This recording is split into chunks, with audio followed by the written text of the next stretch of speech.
Welcome to this week's edition of Oregon Minute. Each week, OCA Media features a guest or community leader who shares information on topics important to you, our listeners and viewers. New weekly episodes are broadcast on our cable channels as well as on demand through our YouTube channel. Visit ocamedia.com for more information.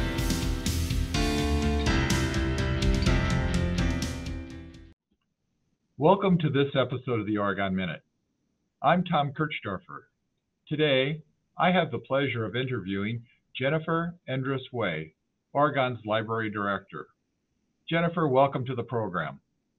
Thank you, Tom. I appreciate the invitation.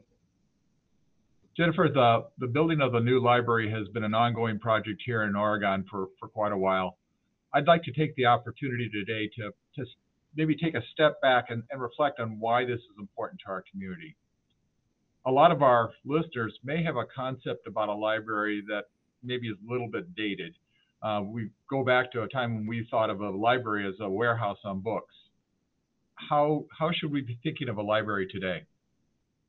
Yeah, libraries are really a center for community, I'd say. Today, libraries are a third space where the community can come together, a place, outside of home or work where community members can really engage with one another. I think one of the beautiful things about libraries is everybody is welcome. You can come as long as you want, stay as long as you want, and use whatever resources or services the library has. It's one of the places in the community where you can spend time without any expectation of bringing money or purchasing anything. It's really a place that supports lifelong learning for community members of all ages, whether it be our youngest community members learning to read or, a grown-up bringing their mom or dad to browse our large print collection. So it really spans all age groups. Libraries are really a place to connect. That could be connecting with books and information, could be connecting with technology or, help with technology. It can also be connections with other people, which is really important. So libraries just aren't about books anymore. They're really about people. They're really about community. So when we talk about the library and building a new library, we talk about the building part a lot, but that's not really what it's about. It's really about people. We're not really just building a library, we're building community, and people and our community members are really at the heart of that. Excellent. So that sounds like a great vision for the library and what a library should be. How does a new library in Oregon help us reach that vision? So we've been really fortunate to have really amazing community support for the new library. We've had more than $2.1 million have been donated to help make that happen. And people really love the library we have now. The main problem is it's just too small to serve our growing community. We've just kind of outgrown it in the past 25 years. So we want to keep that same warm and welcoming feel that we have now, the same services that people appreciate, and just build upon it and take it to the next level. So the new building will open up doors and opportunities that will be really exciting once the current space isn't a limiting factor anymore. Right now, the lack of space is really a limitation on everything we do. It impacts almost every aspect of our services. As you know, our community has really been growing and will continue to grow. And right now the library is just kind of one great big room. So it's difficult to kind of serve the various needs community members have. We want a space where, folks can sit and read to their child after story time, but we also need a space where people can work quietly and maybe apply for a job.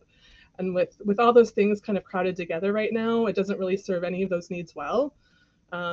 Everyone's experience at the library is really unique as their needs, and you can really experience it in whatever way you want and use whatever pieces of it you want or you need. The new library, some of the main needs we have right now are really just space for the community. Seating is really limited in our current library, so there's not really a lot of places where community members can spend time and maybe work together with others. There's not really a lot of room for kids to play and really get involved hands-on in learning.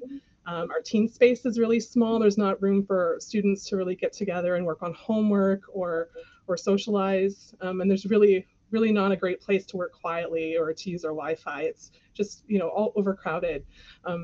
Another element that we really want to be able to offer in the new library that we heard a lot when we did our planning sessions for the needs that we had is just space for meetings and programming. For example, study rooms are something we heard over and over again that community members wanted. People told us they went to like Fitchburg or other communities to use spaces like that, a place to work together on like school projects or maybe meet with others. Space for things like book clubs or community groups to meet is also something that we have offered on a limited basis in our Sue Ames room, but that space just isn't big enough for most community groups, especially now in the wake of COVID, trying to do those things in social distance. Our library programs are also a really important need for space.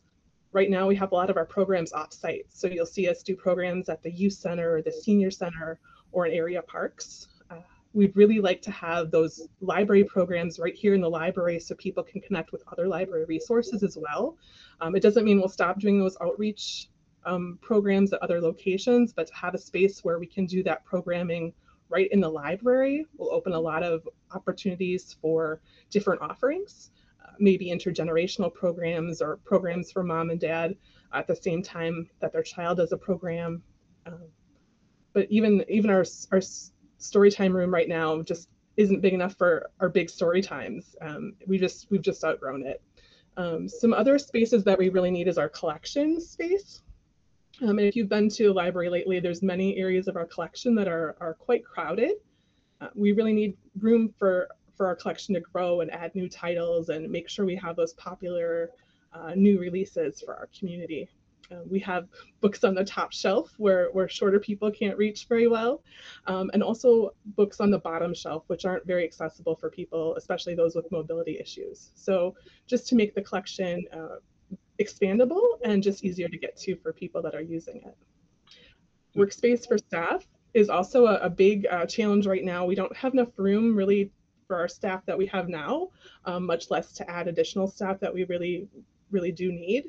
It makes it really challenging for staff that don't have their own workstations or just don't have a place to really do their work efficiently. So a lot of our spaces are multifunctional and we have to switch them out between uses. And that adds to time and it just adds some hurdles to our services. So really hoping that we can kind of address all those different needs in the new library, both for the public and for our staff to be able to serve them the best that we can. Sure.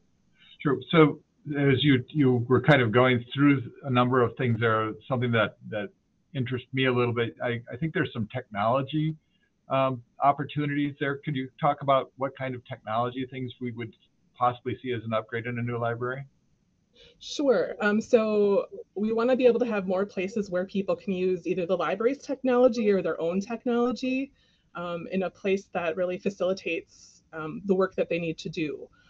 One of those places you'll see is in the meeting room spaces.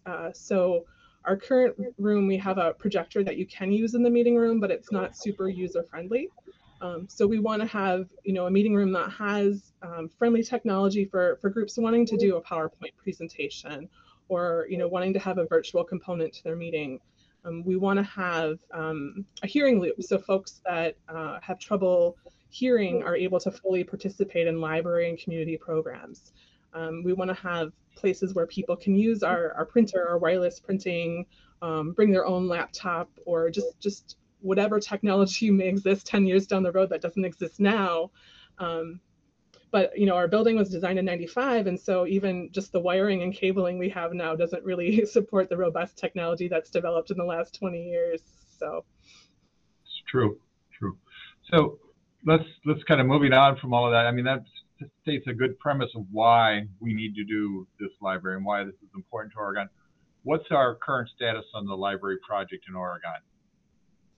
So we have the funding necessary to move forward with the project. So again, I said we had really good community support with donations, and the village increased their funding earlier this year. So we've had an agreement with the village that outlined the steps for our project to follow. In August, we hired an owner's representative and were able to start with some of the civil engineering.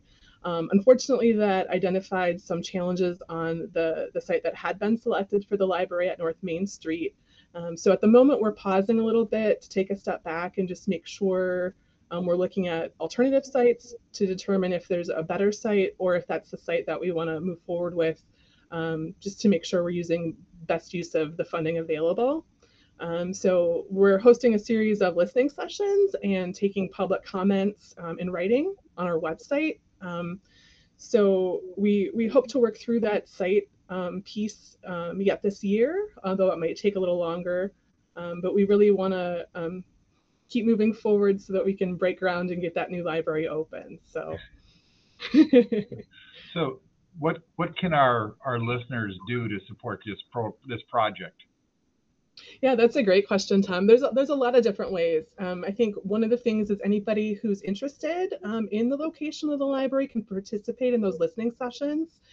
They can attend in person or they can tune in on OCA Media. We also have a comment form, so they can go online if they don't want to go to a meeting. They can go online on our website and share their comments that way. So that's one way. They can talk to community members about why the library is important to them, because everybody's experience is so different.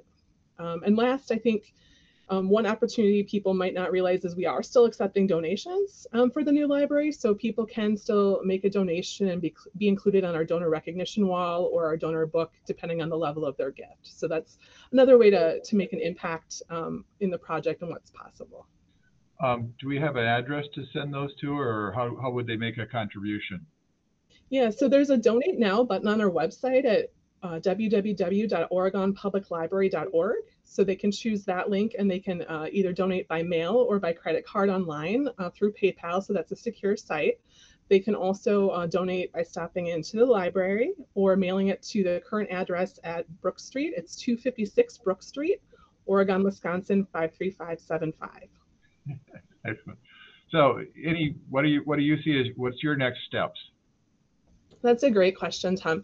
So we have plans for the village board and the library board to review the community feedback from those upcoming listening sessions in early November. And we'll take that into consideration and try to just determine what that best location for the new library will be. After that's finalized, we're ready to go and continue the design. So we do have more architectural work that needs to be done before we can put our project out to bid. There's probably 6 to 8 months of architectural work to take the plans and ideas to the level needed. So once those plans are finalized, the project will go out to bid and they'll give that work to the lowest qualified bidder.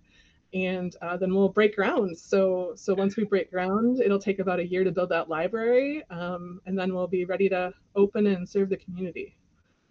Excellent. Well, thank you, Jennifer. It sounds like you have a lot of work to do.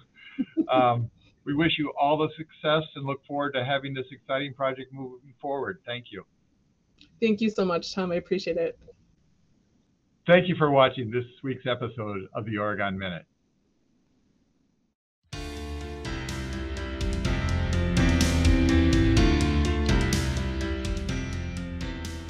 You're watching OCA Media, your Oregon Community Access Station.